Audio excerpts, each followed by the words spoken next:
Bonsoir, monsieur. Vous avez une importante déclaration. Effectivement, il s'agit d'une mise au point du Conseil électoral universel Bongo sur cet accident. On vous écoute. Le samedi 11 janvier 2011, à 1 h du matin, un grave accident de la circulation s'est produit au portail de l'université Omar Bongo.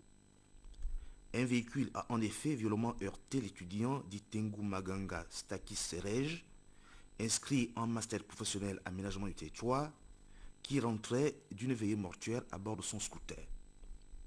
L'accident s'est malheureusement soldé par le décès de l'étudiant. La conductrice du véhicule, qui n'a pas non plus été épargnée, se trouve actuellement internée dans une structure hospitalière de la place. Cette même nuit, et dans les instants qui ont suivi ce tragique accident, les forces de sécurité et les sapeurs-pompiers sont intervenus. La police a notamment procédé au constat de l'accident et recueilli les premiers éléments de l'enquête en identifiant la conductrice et en s'assurant de la régularité de la situation administrative du véhicule. La procédure, de ce point de vue, suit normalement son cours. Très tôt le matin, une fois informé de cet accident, et sans doute choqué par les circonstances de celui-ci, la communauté estudiantine de l'Université Omar Bongo a manifesté un mouvement d'humeur qui s'est malheureusement traduit par quelques débordements. C'est ainsi que l'entrée principale de l'UOB a été barricadée et qu'un sit-in a été observé sur la voie publique au lieu de l'accident, perturbant ainsi la circulation sur le boulevard Léon-Mba pendant une bonne partie de la journée. Il est à souligner que les forces de l'ordre qui se sont rendues sur les lieux sont restées, en raison des circonstances particulières, à une distance raisonnable des manifestants. Les autorités ministérielles et rectorales œuvrent depuis lors dans le sens de ramener la sérénité dans la communauté estudiantine. C'est ainsi qu'une réunion, présidée par le directeur de cabinet du ministre chargé de l'enseignement supérieur, a été organisée dans l'après-midi avec les membres du conseil de la vie étudiante et les représentants des associations d'étudiants. Ce dimanche 12 janvier 2011, Monsieur le ministre délégué à l'Éducation nationale, à l'enseignement supérieur, à la recherche scientifique, à l'innovation et à la culture, a présidé une séance de travail avec les autorités rectorales et les représentants étudiants, à laquelle ont pris part les parents de l'étudiant décédé. Cette réunion, au cours de laquelle Monsieur le ministre délégué a présenté à la famille éprouvée les condoléances du gouvernement, a été suivie d'une démarche d'explication et de sensibilisation auprès des étudiants. La délégation de Monsieur le ministre a ainsi rencontré les étudiants résidents, pavillon par pavillon, en présence de la famille du défunt qui a fait montre d'une responsabilité et d'une dignité exemplaire. Il convient de souligner qu'à cette occasion, le représentant de la famille, tout en déclarant avoir été sensible à l'élan du cœur manifesté par les étudiants à l'endroit de leurs condisciples victimes de ce tragique accident, a invité les étudiants à savoir contenir cet élan. Il a notamment souhaité que la communauté estudiantine accompagne et assiste la famille dans cette douloureuse épreuve, dans la sérénité et avec dignité. L'université Omar Bongo et le centre des eaux universitaires vont bien entendu assister la famille, telle que de coutume, en pareilles circonstances. Mais en attendant la communication du calendrier des obsèques, le conseil électoral de l'Université Omar Bongo appelle les enseignants, les personnels administratifs, techniques et de services, et les étudiants à poursuivre les activités pédagogiques, administratives et de recherche dans le calme et la sérénité. Fait à Libreville le 12 juin 2011, pour le conseil électoral, le recteur, professeur Pierre Nzinzi. Charles Mbaono, qui est donc le secrétaire général de l'université Omar Bongo. Nous allons dans le Haut-Ogooué à Franceville. Le ministre en charge de la Défense, au office de la province, vient de faire le tour de tous les arrondissements de la capitale de la province du Haut-Ogooué pour justement s'imprégner des préparatifs visant à accueillir le chef de l'État, Ali Bongo Ondimba, dans le cadre des fêtes, dans le cadre de l'organisation du Conseil de ministres délocalisé. Je vous propose ce reportage d'Alain Franck Convory et de Chris Adolphe Lembonda. Conseil des ministres délocalisé dans le Haut-Ogooué, le membre du gouvernement Rufin Pacom Onzunga a sillonné les 4 arrondissements de Franceville, la capitale provinciale.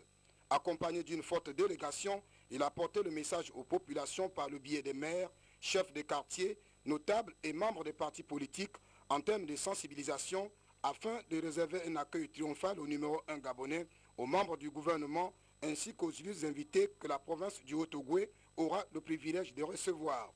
Véritable moment d'échange et de partage dont le point culminant sera l'étalage de tous les problèmes auxquels est confrontée la province. Rufin Pacom Onzunga prône l'unité des filles et fils de la localité pour la réussite de cet événement. Je ne peux que relayer le message d'unité, non seulement l'unité de toutes les filles et de tous les fils de Franceville, mais l'unité de toutes les filles et de tous les fils du Haut-Ogooué, l'unité de toutes les filles et de tous les fils du Gabon. C'est le message du chef de l'État, Ali Bongo Ondimba, et puis nous avons mission de relayer cela, et il est de notoriété populaire qu'unis, on avance beaucoup plus rapidement, on obtient beaucoup plus de choses, désunis, on donne l'opportunité à l'échec de survenir. Cette tournée qui a vu la présence du maire central a permis aux membres du gouvernement de tâter le pouls de la province à l'approche de la date fatidique fixée. Tous s'accordent dans la recherche de la méthode et du modèle altogovéen. J'ai profité de cette occasion pour parler au peuple de Franceville d'être unis, d'être comme un seul homme le jour J, quand le président de la République sera là, pour que nous puissions lui réserver un accueil digne de son grade, digne d'un enfant qui arrive dans sa famille. Les partis politiques n'ont pas été en marge de cette tournée. Le Parti démocratique gabonais, parti au pouvoir, par la voix de l'une de ses élus, a également lancé un appel. Nous devons tous nous mettre à l'ouvrage pour que cette arrivée soit quand même une arrivée triomphale. La tournée républicaine est une occasion pour le chef de l'État d'écouter les populations et de toucher du doigt les réalités de chaque province. Le ministre de la Défense et fils de la province de Toué qui vient d'ailleurs d'organiser des cours de vacances au profit des candidats du BPC et du BAC. Nous recevons justement à ce sujet le directeur général des examens et concours du ministère de l'Éducation nationale, Jean Eyene Bekale. Monsieur, bonsoir. Bonsoir, monsieur. Vous venez pour une autre déclaration. Une déclaration du ministère de l'Éducation nationale. On vous écoute. Déclaration du ministère de l'Éducation nationale, de l'enseignement supérieur, de la recherche scientifique et de l'innovation et de la culture. Objet, examen et concours scolaires. Avec le début des épreuves écrites du BPC, à partir du mardi 14 juin 2011, nous amorçons la phase décisive du processus de l'ensemble des examens et concours scolaires que sont le BPC, le CEP, le concours d'entrée en 6e et le baccalauréat. Comme en 2010, dorénavant, chaque élève qui abordera les différentes épreuves avec sérénité, détermination, intelligence, ainsi qu'avec savoir et savoir-faire qu'il s'est approprié grâce au suivi assidu des cours et exercices dispensés par ses enseignants tout au long de l'année scolaire, a de meilleures garanties pour décrocher le diplôme. Dans cette ère nouvelle de l'émergence, privilégiant l'excellence et le mérite, aucun candidat à un examen ne pourra plus jamais être défavorisé, ni favorisé sur la base des critères subjectifs, ni sur celle du clientélisme ou affairisme de quelque sorte que ce soit. Chaque candidat est donc invité à aborder les différentes épreuves avec confiance, sans aucun stress ni anxiété, car la réussite est au bout de l'effort personnel et de la sérénité. Chaque parent d'élève et les différents candidats doivent retenir que les réseaux clientélistes et affairistes tenteront toujours, comme ils en ont eu l'habitude pendant plusieurs années, de faire croire aux uns et aux autres qu'ils détiendraient la clé du succès, autre que le travail personnel.